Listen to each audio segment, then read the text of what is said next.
Welcome back to New Rockstars. I'm Erik Voss, and Avengers Infinity War just cursed us with all kinds of knowledge, overlooked cinematic details, deleted scenes, alternate ways Thanos could have broken everyone's hearts. The good folks at comicbook.com hosted Twitter watch parties for Infinity War and Endgame, with the film screenwriters Christopher Marcus, Stephen McFeely, and the directors Joe and Anthony Russo chiming in, that have given us all kinds of new insights about these movies. So let's break down all the new things we learned about Infinity War with another tweet down.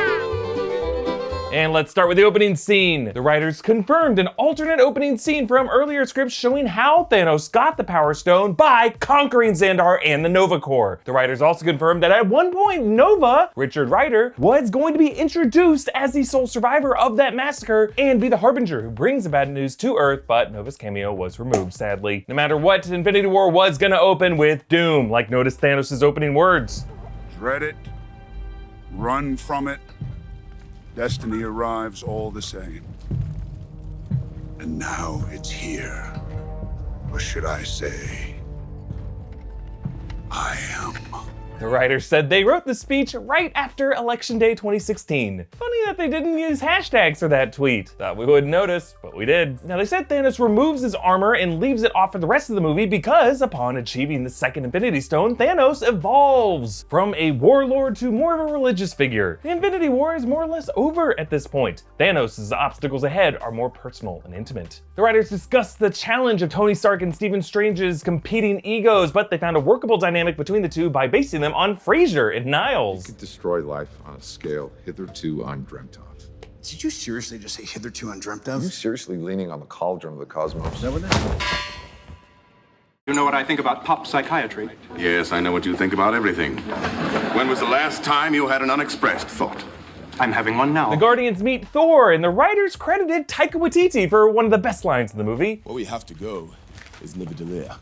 That's a made-up word. What was made up? Back on Earth, the Black Order's attack on Vision and Wanda in Edinburgh was originally scripted to be set in Paris, where they would have been swarmed by a whole pack of Outriders. Cap makes his entrance here, but they said that in the original cut of the movie, Cap didn't show up until the final act during the Battle of Wakanda. They also confirmed that the Sokovia Accords that forced Cap on the run in Civil War are still in effect during Infinity War, may even be in effect to the present day. Thanos gets to the Reality Stone before the Guardians. Now, when asked why Thanos spent decades of not going after the stones, but then was able to get them all in 24 hours, the writers explained the power of preparation. See, we forget that Thanos' stone grab in this movie was a carefully timed heist by the Mad Titan that he planned for years. He needed to scoop them all up quickly before other MCU power players could catch up to what he was doing and try to stop him. The writers also shared a set photo showing Doctor Strange wearing the Iron Man armor. A deleted version of Tony and Peter's rescue involved the nanotech armor billowing down to protect Strange, while Tony would have worn the cloak of levitation and floated down. Another big reveal from this watch along, they clarified the timeline plot hole of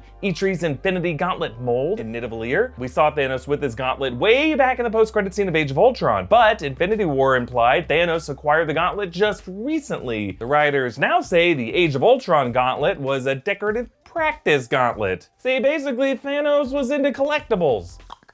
Thanos, what are you doing in there? I'm just practicing. God, leave me alone. The Infinity War screenwriters also said Gamora confessing to Thanos the location of the Soul Stone was based on the moment Darth Vader and Tarkin tried to get the Rebel base location from Leia in A New Hope. And the writers mentioned the return of Red Skull was one of the big things that excited them the most to work on the script. As the writers of the first Captain America movie, they were thrilled to revisit their great villain. Thanos tells Gamora, I ignored my destiny once. I cannot do that again. Even for you. The writers confirmed that he was referring to his failure to save Titan, his home world. Groot uses his arm to form the handle of Stormbreaker, and the writers point out how cool it is that for all of Thor's future battles, Groot would be there by his side. And if you think about it, Thor is constantly holding hands with Groot. Truly an Asgardian of the galaxy. Thanos and Doctor Strange's wizard duel was apparently based on the one in the 1963 Vincent Price Boris Karloff film The Raven, which has a similarly insane conjuring of random ass weaponry sequence. Thanos confronts Tony. Stark, you know me? I do. You're not the only one cursed with knowledge. The writers say Thanos knows him simply because Iron Man was the guy who threw a nuke at his army in the first Avengers, and by cursed with knowledge, the writers explain that both Thanos and Tony saw their planet's doomsdays coming for years, but no one listened. Now, prior to the Battle of Wakanda, the writers confirmed a deleted scene between Bruce and Natasha that was removed. You may remember a shot from it in the movie's trailer. And the final act was actually going to reveal Banner's transformation into Smart Hulk, and more of a debate between the two identities. We did make another video breaking down all that test footage, so go check it out. The filmmakers cut it because it felt like too much of a victory during the defeat ending, so they reshot all of Ruffalo's scenes at the end of Infinity War and the first 20 minutes of Endgame. In Thanos' final march, his reaction to Cap grabbing his gauntlet, according to the writers, was a look of surprise and respect for this man. Actually, the Russos revealed that early on in production, they considered making the Soul Stone not a separate gem on Vormir, but Steve Rogers himself. Back in the days when I thought the Soul Stone was Wakanda's Mount Bashenga vibranium meteorite, I theorized that the vibranium-enriched soil of Wakanda produced the heart-shaped herb, and that was the mystery ingredient of the super soldier serum, making the Soul Stone inside Cap. So yeah, who's laughing now, Mom? The writers also explained that Thanos' specific order going stone by stone was determined by the level of sacrifice by the heroes. So the Power Stone required a sacrifice by really no one important. Sorry, Nova Corps. But then Thanos defeats Hulk, Thor, and Loki for the Space Stone. He defeats the Guardians of the Galaxy for the Reality Stone. He defeats Gamora